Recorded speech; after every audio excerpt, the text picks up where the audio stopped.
You're listening to the Pigskin Cafe, a podcast covering the wild world of college football. On tap for today are hot takes, controversy, and analysis on your favorite team. Here's your host, Hampton Sipper, in 3, 2,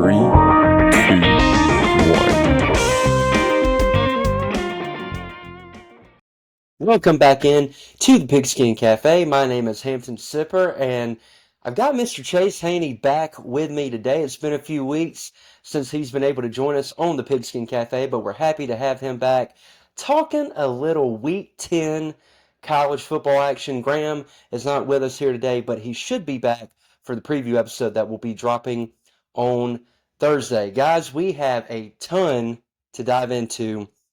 What a jam-packed week of college football it was. I've got my Alabama 2023 SEC Championship shirt on, for those who can't see, for the tip-off tomorrow. So excited about that. Excited about a big Alabama win on Saturday. So we're going to be talking about that. We're going to be talking about Mizzou taking on Georgia in Athens. The game in Stillwater, Oklahoma, Bedlam. What a game that was. Ole Miss versus A&M. Washington versus USC in the battle of Pac-12 foes. And then we're going to briefly talk about Florida versus Arkansas and what a debacle by Billy Napier and his Gators. So we've got a lot to dive into. But before we do, if you haven't already, subscribe to our YouTube channel, leave us a like on this video, and leave us a comment. Hit that notification bell and follow us on social media. We appreciate each and every one of you and your support week in and week out. So, Chase, I'm going to pass it to you, man. We're going to dive in to Bama LSU and Georgia versus Missouri kind of toward the middle, toward the end of the show. And we're going to hit a few of these games really quickly at a more high-level view. So I'll turn it over to you, sir. Yeah, man. Hey, grateful to be here. And we'll miss Graham, but Graham make an appearance later this week. But man, it's always been fun listening, even when I'm not on here. It's a joy to do that. So if you're listening, tuning in, grateful that you're taking time to listen to this podcast. And Hampton, remind me what they were calling this weekend. Do you remember what they were calling this? It wasn't like matchup weekend. They were calling this Separation Saturday? something like that. There was something like Yeah. that. This was just a really big weekend, and considering two of the matchups we'll talk about of Bama LSU and Ole Miss versus Texas A&M. This weekend meant a lot, and I was trying to explain that to my wife of sometimes the Iron Bowl, it's as much rivalry it does entail. It's often at a point in the season where everything's kind of played out. And what I mean by that is this weekend specifically has already happened. And so, man, let's actually start with one of the rivalries, which is Oklahoma State, which is the last of that rivalry, which is sad, but I think that it ended on a perfect note of what, like when we say rivalry, this is what we mean in college football. So just from a high level, what does it mean for these programs? Oklahoma State walking away with that win against Oklahoma, who is now lost against Kansas and Oklahoma State. The Big 12 is kind of wide open. So what do you make of just that game and that matchup? Well, first things first, Graham and I called this one. We called that there was going to be an upset in this game. It just felt right for it, especially Oklahoma after that Texas game has really regressed a little bit. I mean, it started when they played UCF at home. They barely won that one. They lose on the road to Kansas, and now they lose this one.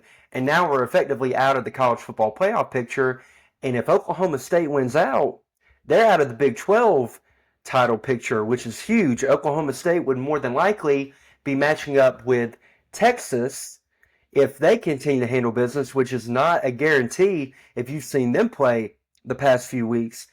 Barely eked it out versus Kansas State at home. And I called a Kansas State upset, and it looked a little hairy there for a while, but they almost got the job done. But with this game, I mean, big shout out to Mike Gundy and his staff. Alan Bowman, quarterback, threw for 334 yards. They really leaned on Ollie Gordon, 33 carries for 137 yards and 2 touchdowns. Massive performance by them. That Oklahoma defense struggled to contain the Pokes pretty much all day long. Dylan Gabriel had a pretty good game. He had 344 yards, but he had a touchdown and he had an interception. And then at the end of the game, they're driving the ball, but Oklahoma State gets the key stop. And now everything else is in front of them. I know they had a bad loss at South Alabama at the beginning of the year, but that was without Ollie Gordon being a prominent playmaker and being featured in that offense. So they've really figured a lot out, and it's another feather in the hat for Mike Gundy and what he's done in that program in Stillwater. And now, like I said, they've got everything ahead of them, and they kind of seem to be on a collision course with Texas. I'm sad that this might be the last time Bedlam is played for a little while, but like you said, Chase, you couldn't have asked a better game to end it on, but I hope it returns in the future because rivalries are what make college football. And so if with all the expansion, that is what we have to preserve are the long-standing traditions and rivalries that make this sport so great. Yeah, dude, Oklahoma State is a hard team to really pin down. They're one of those teams going to play amazing at home and going to be a little shaky away. But then even then, it's like they're the 11 a.m. kickoff against South Alabama. They might struggle against. Like that's just interesting because they seem to. How do you lose to South Alabama? But now we're talking about you being in the Big 12 championship conversation. Just that's this kind of team, and I'd be willing to say it's that kind of program. And but it makes things fun. And I think that I'll just cap this off by saying, have some friends that went to Oklahoma State, had never met anybody ever that had ever gone there until I moved to Texas, specifically Frisco. And a lot of people from Oklahoma State end up kind of North Dallas. And all that to say, what was interesting is that they asked me earlier in the season, hey, we're playing South Alabama. Like, what do you know about them? I'm like, oh, y'all will be fine. They lose to South Alabama. And then this past weekend, I was like, oh, man, y'all play Oklahoma. And they're like, yeah, we're going to get killed. And then they beat Oklahoma. So just interesting. And I'll say this too. Hey, if you're an Oklahoma State fan out there, first, poke them. And second of all, if you're also a Rangers fan, I mean, you won the World Series and the last Bedlam for a while. Congratulations. So let's keep moving. What an interesting way the Big 12's kind of shaping out to be. And I can't tell if that's the beauty of college football or like that just they beat each other up. And I can't, that feels very NFL-ish of just they always beat each other up. So let's keep moving. A game also that maybe you saw a decent amount of, Hampton, but I'm not sure. What about Washington versus USC? If you're a Trojan, you're asking what is this? What's a win for this season? What how would you answer that? To beat Oregon next week. Yeah. I mean, right now you're at 7-3, and you play Oregon, and then you play UCLA to cap off your year. If you lose both, you're going to be 7-5, which is absolutely inexcusable considering the quarterback you have and the offensive firepower that surrounds them. Both Graham and I picked USC to win this game. We kind of felt like it was a bounce back game for them, and for a long time it kind of seemed like it was heading in that trajectory. But Washington, in the end, Michael Penix was too much. Really, what killed USC though was the ground game from Washington. I think their running back had like 260 yards and 4 touchdowns. I believe his last name is Johnson, D. Johnson, and it's just inexcusable. And we got a little bit of a breaking news, Chase, that I don't know if you know about. Alex Grinch has been fired as the defensive coordinator for USC. It finally happened. It's probably 2 or 3 years overdue. I don't know what he had on Lincoln Riley, but that man, I don't know how he survived that long, but it has finally come to an end. And to me, that's the biggest problem with this team is obviously defense, but just a lack of physicality overall. Mm-hmm. Like this team does not play a very finesse style of football. And when they play teams like a Utah or Notre Dame that are more physical, they shrink. I mean, it's not a coincidence. It is a trend that has happened over time, and it's progressively gotten worse and worse. Even when Lincoln Riley was at Oklahoma, the further they got away from Bob Stoops, the worse it got for Lincoln Riley. So that is what's going to make their season. They've got to beat Oregon next week. I don't think that's going to happen. I think Oregon is on a collision course with Washington. I think they know the opportunity that is ahead of them. And, I mean, they crush Utah. They crush California. Bo Nix looks like a Heisman winner right now, as I predicted. before the season started. So USC's got a lot ahead of them. They travel to Eugene, but if they win that one, they've got it. It's still a lost season, but you can put a little bit of a cherry on top of the amount of dung that has been this season for them. So that's kind of my takeaway on this game. Not a lot of defense, and Washington just being too much in the end, and they could get a stop when USC's defense couldn't. Yeah, yeah, and I think you summed it up well. There's not much more to add there. I think that it's fun to watch Penix play. I saw him spin that Yeah, one to the end zone, and it's just pretty seeing him roll left, throw the ball with his left that was a hand, hit that. beautiful throw. Man, I mean that's beautiful, and I don't know, just it's fun to pull for him. I don't know, he just kind of seems to be a guy that I enjoy watching. So, um, it's interesting. I wonder if some level, when are we going to start kind of asking the question, like, hey, is the gig up over there at USC when it comes to Lincoln Riley? And it sounds like, hey, he's fired as defense coordinator, but that's not really anything new. It's a philosophy thing. It seems to be. There's just not the Nail on the same head. level. There's not the same level of care, attention to detail when it comes to the defensive side of the ball. It really seems to Yep. be we are going to outscore them, which I would say, hey, you do a good job for the most part putting those kind of points up, but they literally can't stop anybody. If the philosophy is we're going to score a ton, but then only try to stop them one time, they just continue to fail to stop them.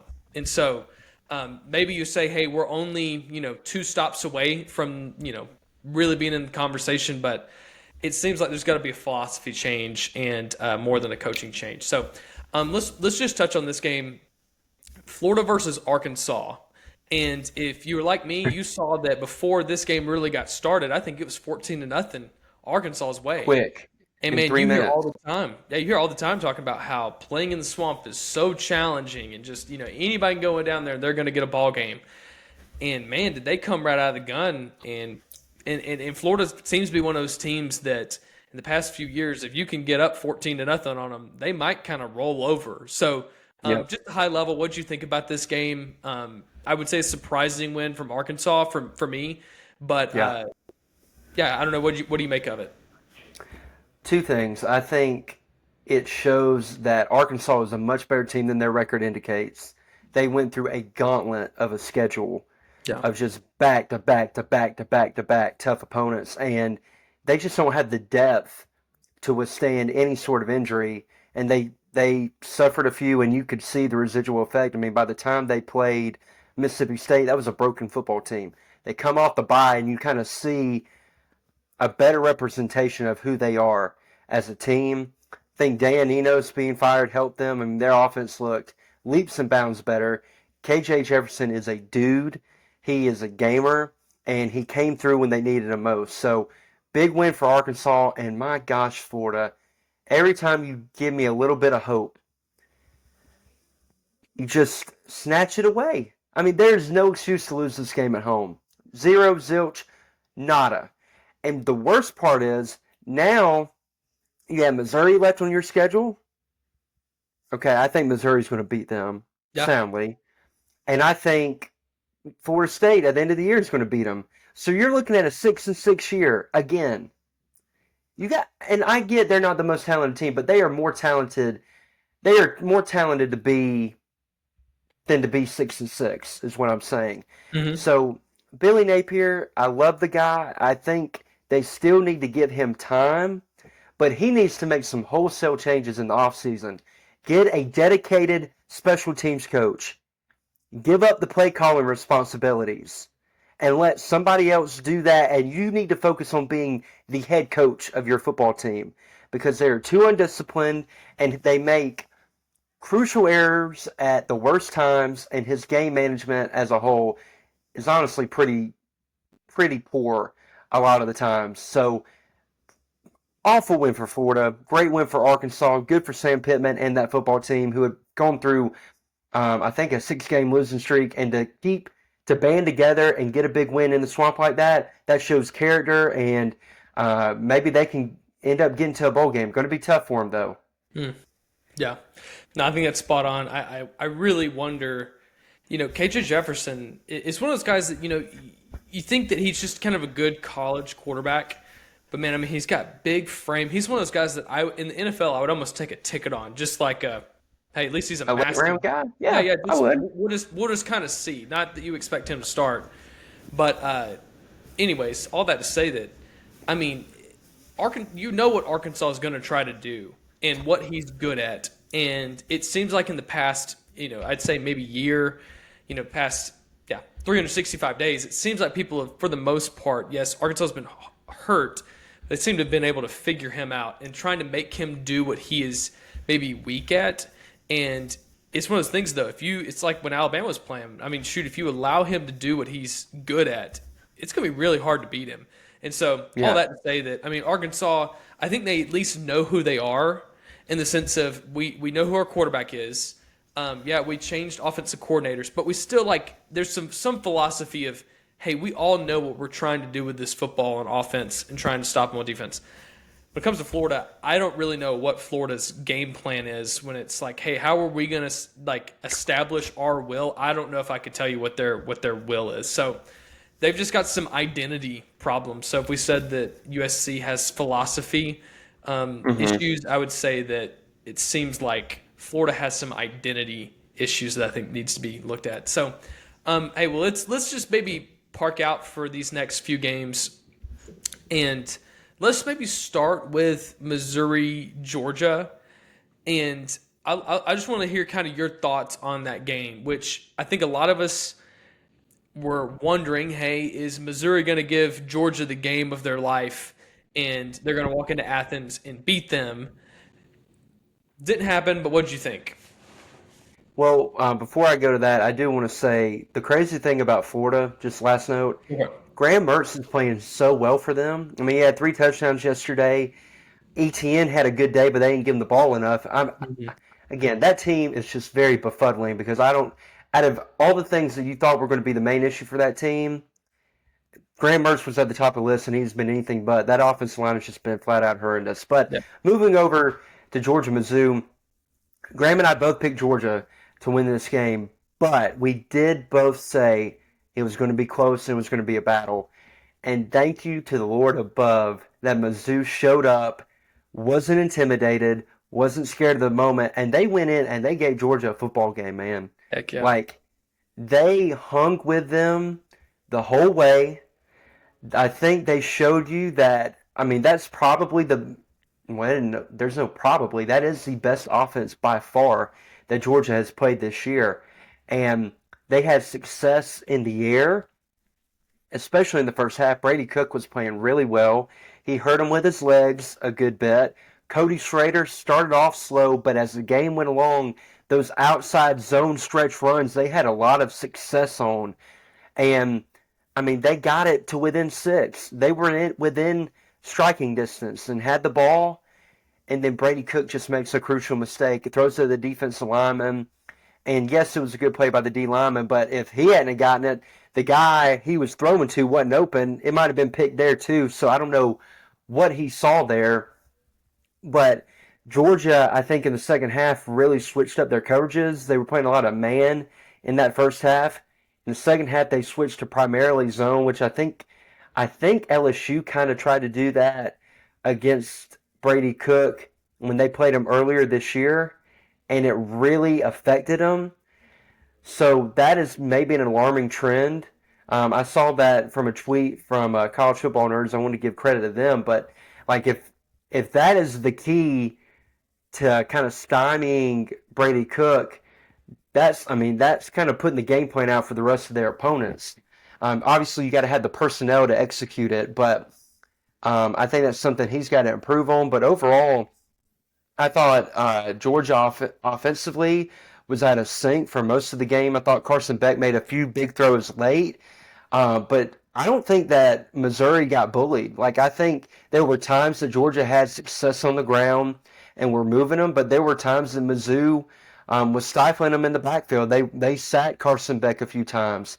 The biggest glaring weakness for Mizzou to me was their secondary. Their tackling in the open field was horrendous at times and really allowed, 5 to 10 yard gains to turn into 15 to 20 yard gains. In a game like that, that could be the difference. So credit to Georgia, playing at home, good win against second best team in the East, in my opinion.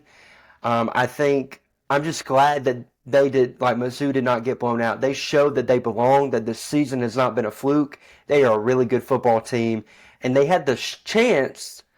I think they play Tennessee this Saturday, but they have a chance to finish the year 10-2 and maybe go to a New Year's Six game. You can ask for more if you're a Missouri Tiger fan. So credit to them for the game plan they employed for hanging with Georgia blow for blow. But in the end, they just came up short. Georgia had too much talent and made key plays at critical times in the game. And they were also aided by a few officiating blunders that I thought were pretty outright awful. But credit Georgia. They got another big test this week as Ole Miss comes rolling into town. You mentioned officiating. I loved Davis's I love Davis's message in the group me where it said, I'm not sure if I understand what they called, and I'm even more confused as I hear the explanation." And I thought that's how everyone felt.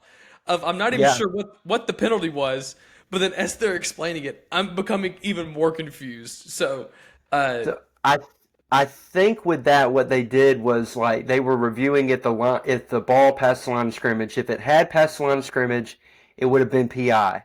Since it didn't pass the line of scrimmage, it wasn't pass interference. So that's what they reviewed, and they got the call correct. What was, to me, what the egregious part was the play before. It's 2nd and 10. They throw it off Oscar Delp. He throws it 10 yards over his head, and they call pass interference. And then they didn't even show it on the TV of them announcing it. They were just like, oh, all of a sudden Georgia has 1st and 10. There were a couple PIs like that were like, boom. Come on, man. Come on, man. Yeah. Start calling it a spot foul.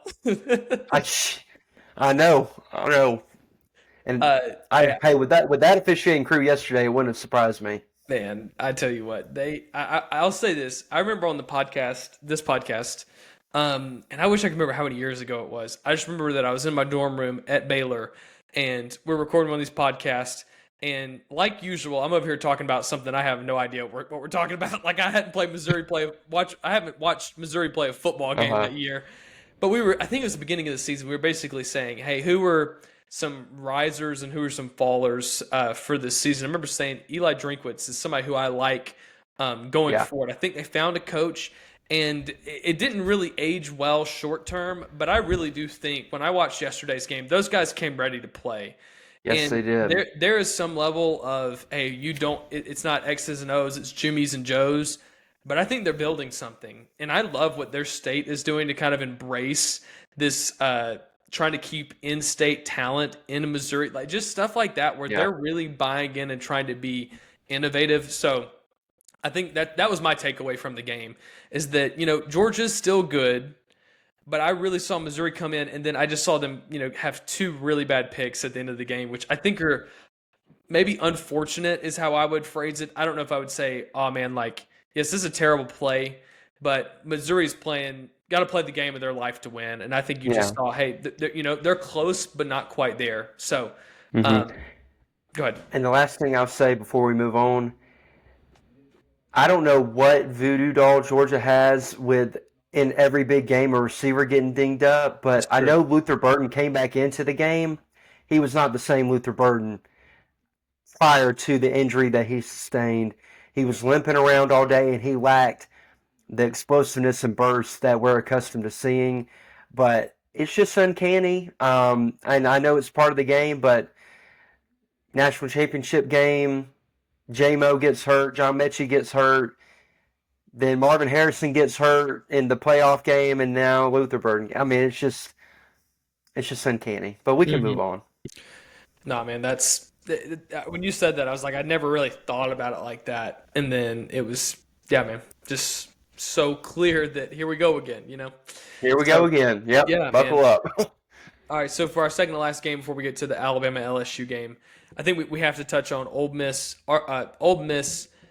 Texas A&M. And Hampton, if it's okay, I'm going to go first on this one just because Go for it. I'm over here in Aggie land, as they call it. But First of all, I'll say if you caught on this game, there was an NFL wide receiver who if I'm an NFL scout and I see what the wide receiver for Ole Miss, last name Harris, Trey Harris, that boy's a dog.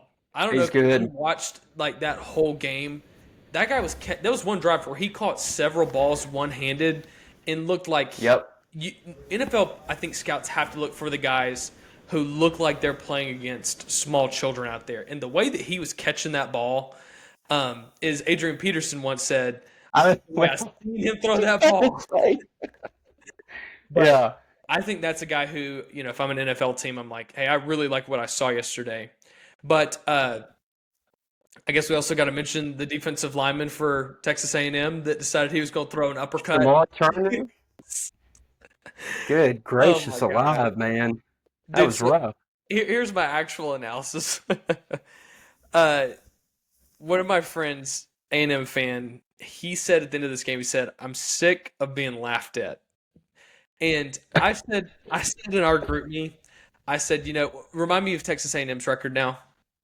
5-4. 5-4. Yep. On the road to being 8-4, just because that's what they do every year, I guess. But they, Shots fired. yeah. Here's my thing though, is that A&M does have some level of, they can lose 4 to 5 games and still believe that they were the better team in each one of those losses. And I think Yep. there's just this facade, man. There is a clear, and I don't know which coach it is. It could be all of them. But this is what is also true. 9 straight away losses for them. There's something going on when it comes to just prep, planning, having the boys ready to play. Because even this game, they don't lose it. They don't get blown out. They do show up. And I think that they'll say, oh, it's not Jimbo, it's not Petrino. They kind of like, I'm going to put a name in a hat and pull it out for each game, which one they lose. But at some level, I think we need to see not like a heavy dose of responsibility out of that camp. Of this game, we're losing by 10 points. Same with the Alabama game, 10 points, like just in that range. As coaches, you've got to go in there and say, hey, what are we going to do to earn those 10 points? Or avoid the scenario where we're down by 10 and there's 6 minutes to go and the other team has the ball and gets to kill all this time. There's some philosophy of just being able to manage the game, and it really does feel like they're constantly letting the game come to them rather than going to the game. Because they're there. They're present, but it does seem like they continue to fall short, and I don't really know what you do to change it. I'll give grace that it seems like Beautiful. it seems like A&M has constantly played with their QB2 for the past 3 seasons. Like, just from what I can remember, it always seems like they're really excited about one guy. He gets hurt for the season.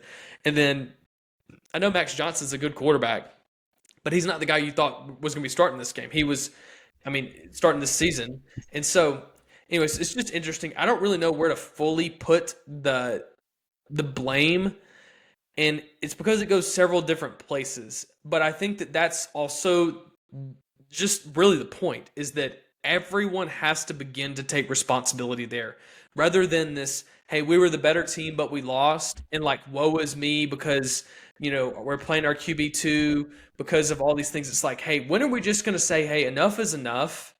We got to start coming to, like, it's the away games. It's simple. We seem to start the game down 10 points, and you got to play the game like that rather than thinking the game is 0-0 when it starts. So, I don't know. I'm trying to think about how to analyze that game from an A&M perspective of what do you do from here, but that's been their past few seasons. For Ole Miss, I'll say, hey, great win.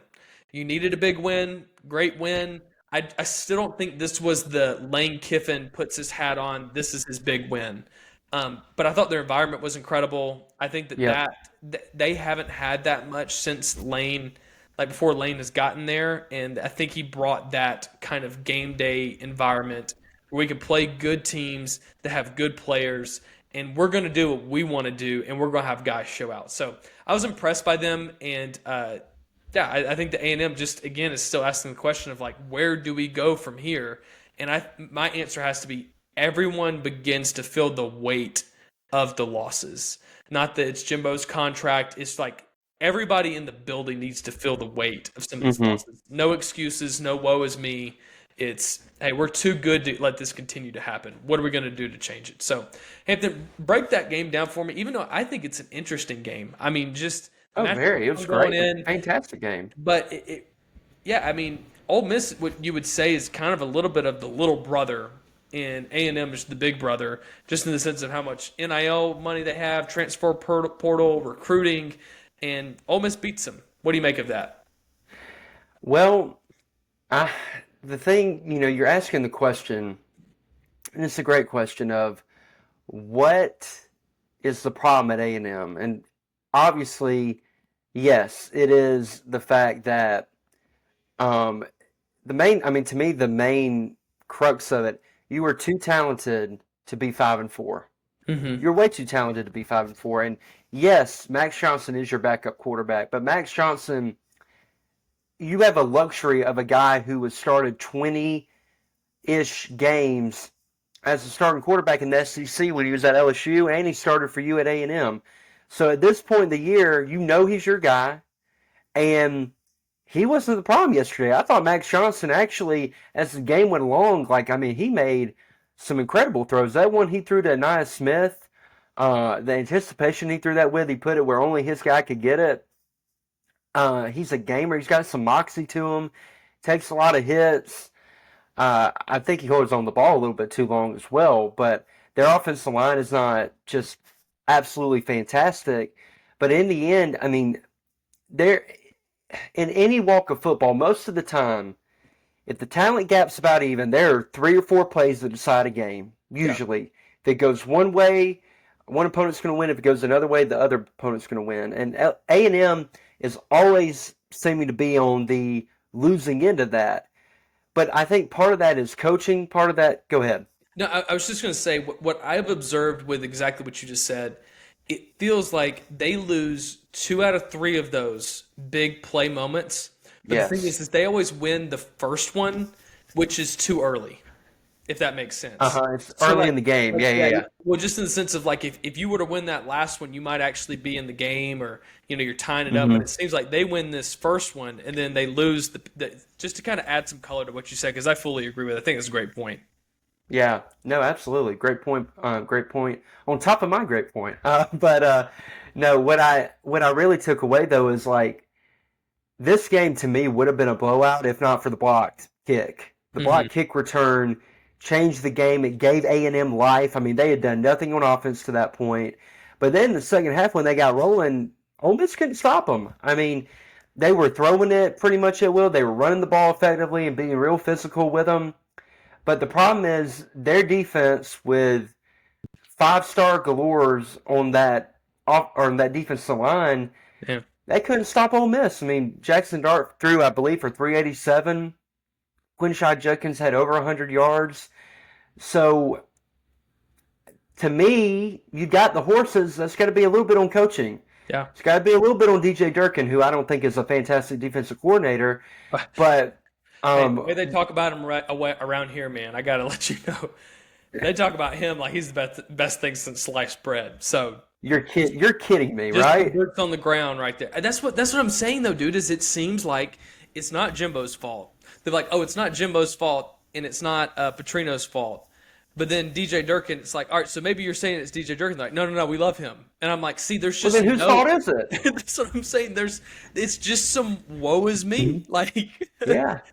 But the fact of the matter is, though, in 2020, A&M had a great year. They did. I think they only lost 1 or 2 games, and they were real effective offense. But part of that was because Kellen Mond had been there 20 years, and it was a COVID season. So in a year like that, having a very experienced quarterback was really beneficial because there was so much up in the air. There was so much. Week to week with players being out, and then defenses weren't as good that year across the board. So, you had a really good year, and every A&M fan was like, man, we are heading in the right direction.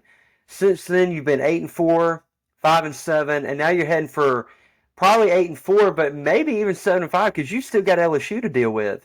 And I can tell you this much: I don't think A&M can go blow for blow with LSU. Nope. Now they may because LSU's defense can't stop a leaky faucet. But I mean, if really you're going to finish 7-5 with this talented of a roster, Again, at some point you can blame. Oh well, we get Bobby Petrino in here, and DJ Durkin is God's gift to defensive coordinators. At the end of the day, the buck stops with Jimbo, and in my opinion, he's the problem. He is absolutely the problem. He has not won anything of significance since he's gotten there, other than beating Alabama in 2021. Was Zach Calzone, a.k.a. Zach Calzada, who had an out-of-body experience in that game. You take away that win from him, they're 7-5, 5-7, then potentially another 7-5. That is just not good enough with the resources and the talent at his disposal. And it's going to be a really, really interesting offseason if he sticks around, which I think is a big if. I think there's a good chance that he gets canned after this season if they finish 7-5. Quickly on Ole Miss to transition. Great win by them. They're 8-1. Their offense is dynamic. It's probably top 10 to top 15 in the country. Jackson Dart playing at a really good level, a really high level. Even though he was a little bit inaccurate yesterday, at least early in the game, but he really settled in. I'm with you, Chase. Trey Harris is like one of the best receivers that the national media doesn't talk about. Dude's a baller. He's really, really good at the catch point, but also he's very physical after the catch. So they've got a big test against Georgia this weekend, which we'll break down on Thursday. But I think that one's going to be – it's going to be fun to see what Lane Kiffin kind of cooks up against the Kirby Smart defense, because they've got the horses to compete with them on offense. The defense, on the other hand, is the big issue with them. Adding you, subtweeting you, Pete Golding. But we'll look forward to breaking down that one for our preview pod. Yeah. Yeah, not even to go down this rabbit hole, but it seemed like, hey, when was Pete Golding when was his worst, the most visible? And it seemed like when the game was on the line in the end of the fourth quarter, and A&M didn't take advantage of, I would say that at least when Pete Golding, when he was at Alabama, when he's kind of giving it up. So anyways, just kind of another note of, man, I don't know who they fire. And I feel like they got to do something, and I don't think they'll be. I think almost think that A&M won't be willing to do anything. But again, it's woe is me, not how can we get better. Absolutely. Man. I think it's hilarious. I'm sorry y'all have to listen to me just like vent out what it feels like to just listen to this nonsense of, man. I mean, there's some A&M fans are completely reasonable, but there's a lot, man. That just, man, they're there. So. All right, let's talk about Alabama. It's the equivalent of when you grow up in Alabama and you have Auburn fans that do kind of somewhat of a similar thing.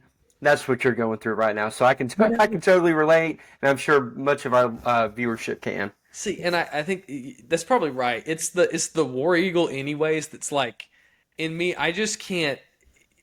I think I appreciate the being an Alabama fan. It's if we lose somebody, we're yelling for somebody to get fired. Yes, we are. Somebody needs to get the transfer portal. Like something's got. Somebody needs to get benched or cut on the spot. Man, and maybe that's just, I don't know, man, suffering from success. But at the same time, I think that, dude, I hear it. It seems like woe is me, and like we're just. It's like their commercial says, though. We're not just weird, or we're not weird. We're just different.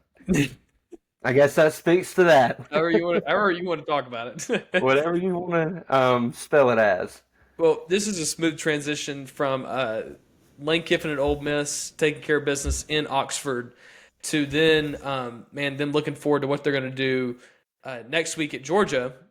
But here's the interesting thing is that Lane Kiffin did make let's say who he wanted to win the game prediction before the Alabama LSU game, and he said Gold Tigers. And anyways, Hampton, I think this is by far the best that Alabama has played. Saban said it like this. He said that this is probably the most complete game that we've played. which I think is just a great way to sum up. I mean, Yeah. what you saw yesterday, and this isn't a hot take, I think I've heard so many people saying this, is that that team could be put in the playoff and win a championship. Yeah. And that was refreshing. I know we're spoiled, and that's what we always expect. But man, it's just the joys of being an Alabama fan yesterday were just at an all-time high of seeing them show up. What I've loved about this team is not simply that they battle adversity, but that there is this, like, I guess the first half we seem to use as a let them show us everything they want to do. And then we're going to make adjustments at halftime. True adjustments, which has been just, I would say in the Saban era, has been almost refreshing because it feels like we would try to make the adjustments before the game started, and then middle of the game it's just like, hey, we're not going to confuse each other. We're going to stick to the game plan. And this coaching staff seems to be a little bit of a different flavor of we're going to come in prepared, but if we feel like something's not working, we're going to be willing to change. And I think it's no more evident than seeing the secondary able to just rotate guys. And you Yep. haven't seen that before of just guys who can play literally anywhere. It seems like they just are going around in a merry-go-round out there in the secondary. They're But interchangeable. yeah, interchangeable, and it's so cool to see. But here's what I'll say, and I know I'm kind of taking the words a little bit out of your mouth because this was the You're good. story of the game, is that I truly think that if you're Jalen Milroe, you could have turned on. Dude, help me. Graham said his name wrong, and now I'm like making sure that I don't say it. Jaden Daniels, right? When you corrected him, I'm like, now I'm going to get in here and start calling him Jalen. Jaden Daniels. I really think if I was the coaching staff at Alabama, I would say, hey, watch this guy play quarterback. This is, if you played like him, and think if he were to be playing like him, like he did last night, I think that this is a little bit of a hot take. He would be in the Heisman conversation just simply because he would have had more statistics of him running the ball. And it was so cool to see this kind of chess match of he's going to run the ball and then they're going to respect it. Then it's going to open up the pass. And I think that's what was frustrating me so much this season is feeling like, okay, I get if Jalen Milroe wants to be a pocket passer. But man, when you will run the ball, it will allow you to be a better pocket passer. And I think it Yep. was just the frustration of somehow that messaging just didn't make it to him. It didn't make sense. And then it just seemed frustrating. And it felt like the offense felt frustrated. And yesterday was just, I mean, a beauty to watch he scores the first 3 touchdowns of the football game. Yeah. Was it 4 or 3? Did he have 4 on the night? I think he had 4 on the night. The first 3. He had 4 on the night, 4 rushing touchdowns on the night. I think the first 3 were all him, and it's like, just that's him at his best. And I hope that if anything, the biggest win would not be just that we won last night, but that we won him on the idea of you can be a pocket passer, but what we want to do is help you be that. And that was my biggest takeaway. I will say that. I'm gonna toss it over to you instead of going down another rabbit hole. Thought the defense played great.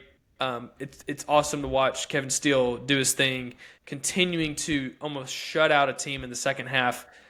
Just, really incredible. So, Hampton, I'm gonna give you some margin where you can actually talk about the game rather than me just take everything you want to talk about. But man, No. You're fine. There's plenty to dissect. 100%. Yeah. Man, just I don't know. I guess when you think about this season, I want you to start at this perspective. When you think about this season, what were the feelings that you had about this Alabama team, maybe as you watched them, and then how you felt yesterday as you watched them? Like, kind of contrast those feelings for me. So are you talking about as I watched them before this game and then watched them during this game? Yeah. Is that what you're saying? Yeah, in a sense. So, Okay. So I think you hit on a good point as far as, like, this team has been very frustrating. I think every Alabama fan would say that. They've been a work in progress. They have been up and down. And they've not been a vintage Nick Saban team, especially on the offensive side of the ball. But in that second half against Tennessee, you saw and you'd seen it in spurts throughout the year, but that was the first time you're like, okay, we may have something here. We may have something here. And it was obviously the defense had done what it had done all year. Second half of games, goose egg, you ain't getting anything because we've adjusted and we figured it out and we clamped down. And that is what they did in the second half versus Tennessee. But more importantly than that, the offense figured something out. And what they figured out was, which is something a lot of fans have been calling for all year, quarterback designed running game with Jalen Milroe. And also, Jalen Milroe, when there is nobody open and the grass is parted like the Red Sea and there's open field in front of you, take off and run. Use your God-given ability. And I know people have been calling for it. I had too, but I also knew what a lot of people weren't privy to, that Jalen Milroe, like you said, he wants to be a pocket passer. They said during the broadcast last night he doesn't work on his running. He works on his throwing because his running is God-given. While that is true, running the option, running RPOs and all that type of scheme, those type of plays, you have to work on. There's a lot of timing involved. There's a lot of instinctual stuff that I think he was lacking early in the year. But in Tennessee, second half, you saw it, and it opened up everything for the offense. You still had the deep shots, but you also saw an increase in effectiveness in traditional runs, but also in the way that he ran the ball. You fast forward to this game, and to me, the main takeaway that I have is this is the offense Tommy Rees wanted to run all year. This was like what he ran last year with Buckner a little bit at Notre Dame. This was that on steroids. Now, before I kind of go any further, let me put a caveat on all this. LSU's defense is stinky bodinky. Like I said, it was in the preview show. They are not a good unit. They are not good at stopping the run. They were very thin in the secondary. So let me get all that out of the way when talking about the effectiveness of Alabama's offense. But the reason I don't think it was just a flash in the pan of, oh, they just did good because of that. I think with the second half against Tennessee, you saw that and they built on it in the LSU game. And Tennessee has a good defense this year. I don't think they're elite, but they are a very good defense this year. So you now have 6 quarters of this type of offense working effectively.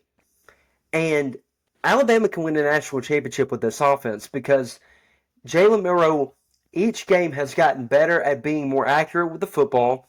Now, he still has a couple throws a game that you're like, brother, what are you doing? He had that one to Bond wide open. Mm-hmm. And he still scored on the drive using his legs, but in a big game, you can't miss those. That was a gimme, and he threw it 20 yards over his head. But mixing in the different personnel packages that they did, I'm like romantically fantasized with Kendrick Law in the backfield and what they did with him, sliding him across the formation, running kind of like a RPO where you're reading the end crashes, then you take the ball, and then depending on what the defender does, whether he takes Law or takes you just dump it to him and get a quick 15 to 20 yard gain. And he's so good in open field. I love that. I loved using Jam Miller more. That's something we have been calling for all year. He got involved not only as a runner but as a receiver. That little wheel route that they ran, what great call by Tommy Rees on that third down. Some of the stuff that they did within the formation that is traditionally for the tush push. They did have one like QB sneak that ended up in a touchdown, but then they had a handoff off of it where Jam Miller comes looking like he's going to push Milroe, but Milroe hands the ball off to him, and it's kind of like a cross-buck sweep, and he goes around the end for a good 5-10 yard gain. So being able to vary the type of personnel that you use, the type of formations, and getting the matchups you want with the addition of Jalen Milroe using his legs, being more decisive, that's a lot. That is a lot to contend with. And then, like I said all offseason, Alabama's got a good receiving room, man. Isaiah Bond is a dude this year. Jermaine Burton has been very good the past 5 to 6 games. And then you got a guy like Law, you got a guy like Prentice, who, when Prentice gets the ball, he continually makes plays. You got good tight ends. So overall, offensively, the other thing I want to say, that was the best game the offensive line has played all year. Granted, I know LSU's defensive line was banged up, but they still got a hat on a hat, generated great push, moved the line of scrimmage back in the run game. Just really, really impressed with them. And I think going forward, obviously, I don't think you want Jalen Milroe running 20 times a game, especially against like a Kentucky or Chattanooga, because you want to save him taking those hits for a game against Georgia or a game in the college football playoff. But his willingness to take off and run completely revolutionizes and changes the offense. And going forward, I hope this game can serve as a catalyst for him. Because like you said, Chase, if I'm a coach, I'm saying play like Jaden Daniels. Play like him, and you're going to be okay because you had the same speed that he does, but you had that added element of physicality. Because he got down and dirty a couple times on Saturday night. And then quickly on the defense, and then I'll kind of kick it back to you. I don't want to go too long. Well, before I kick it to the defense, I do want to say Milroe, 219 through the air, 155 on the ground. He pretty much matched what Jaden Daniels did. I didn't have that on my bingo card of him going toe-to-toe with Jaden Daniels, who I think is a top 3 quarterback in college football. Just outstanding performance by him. Defensively, first half was bad. First half was really, really bad. You got 2 critical stops early, which allowed Alabama to kind of get that touchdown lead. But I think they were trying a bunch of things and it wasn't working. They were spying Jaden Daniels. The spies couldn't get him on the ground because he was so fast. They were, trying to only rush 4 and keep that spy in, so that takes the guy out of coverage. He would have too much time. He could improvise and find an open guy because that's too long for a defender to cover. And then I think a big key was when Jalen Key got hurt, you put Christian Story in, and God love him, he's not to the level of Jalen Key or a couple other guys that we got on that defense. But in the second half, what they did, and Saban talked about it after the game, I think they kind of stopped spying him because they knew if you have a spy and the spy and do anything on the quarterback, then you're hurting your coverage because he's basically offering you nothing. Yeah. So what they did was they started rushing 5 and kind of were able to contain him more in the pocket. And Dallas Turner started to win a little bit more on the edge and started to pressure him and draw a few holding calls. And then they put Malachi at safety, put Trey Amos in at the outside corner, and moved Terry on to start to get Christian Story off the field. And I think that really helped the coverage out because there were far fewer busts in the second half. The biggest pass play they had was a beautiful throw from Jaden Daniels to Malik Neighbors, and Malachi Moore had perfect coverage. It was just perfect throw, perfect catch. But, after that initial touchdown drive, you hold that offense to 7 points and 150 yards in the second half. Kevin DeMarcus Steele, job well done, my friend. Job well done. He's done it all year. Get the cap, get the do-rag, whatever you need. That's adjustments. That is coaching. And that's the biggest difference. That and the the intensity that these guys play with, as opposed to last year with Pete Golding. It is night and day. Terrion Arnold said he couldn't. They wouldn't let him do media again if he was allowed to say what Kevin Steele said at halftime to them. Pete Golding was just going, all right, guys, all right, we're good. Kevin Steele rip you a new one. And I think they needed that. They rose to the occasion. The turnover was massive. Incredible play by Dallas Turner. Incredible play by Terrion Arnold. And that was ball game. Alabama had a 14-point lead, and they didn't relinquish it. And last thing I'll say before I kick it to you, that was not a dirty hit on Jane Daniels. That was a good, clean football play. And the people saying that that was malicious or anything, I guess you didn't watch football 10 to 15 years ago because, I mean, I don't know what he's supposed to do. He didn't lead with his head. It was unfortunate Jane Daniels got hurt. I hate it. But that is what you're supposed to do as a defender in that situation. Dallas Turner did nothing wrong. And after that happened, the game was over. But I think at that point, Alabama had the 14-point lead. Yeah. They were going to win anyway. So, any more thoughts from you, Chase, before we get out of here? No, I'll just add two more quick things. You alluded to this, man. Milroe did put his shoulder down, and it felt like we kept waiting for that, and everybody kept saying, "Hey, whenever Jake Coker started putting his shoulder down, running guys over, like I have this job, and I'm willing to do this in order to win, not just keep my job, but to win." The guys buy around that and buy in around that, and I think that I bought in. Seeing that kind of him run the ball, but then also at times, man, I mean, dude, he is a freak of an athlete. I mean, he was popping guys, and I love to see that. The other thing I want to note is something that you didn't hear of, which is, man, Caden Proctor. Great job. It's been a lot of games where we left saying, hey, man, you are terrible. You've got to do better. You're young. You're not terrible, but you're young. And just, hey, man, way to play a good football game. I hope it feels good. I hope that was a turning point in his career. So, Hampton, that's all I got. Do you have anything else that you want to add? No, not really. Awesome job by the offense. Second half adjustments by the defense were incredible. I think Tommy finally earned him a nickname. I'm going with Tommy. Cornelius Reese was in his duffel bag last night, pulling out all the tricks. Thought he called a phenomenal game. And now, if Alabama wins next week, they clinch and are going to Atlanta, which a lot of people, including me at times, had doubts that was going to happen earlier in the year.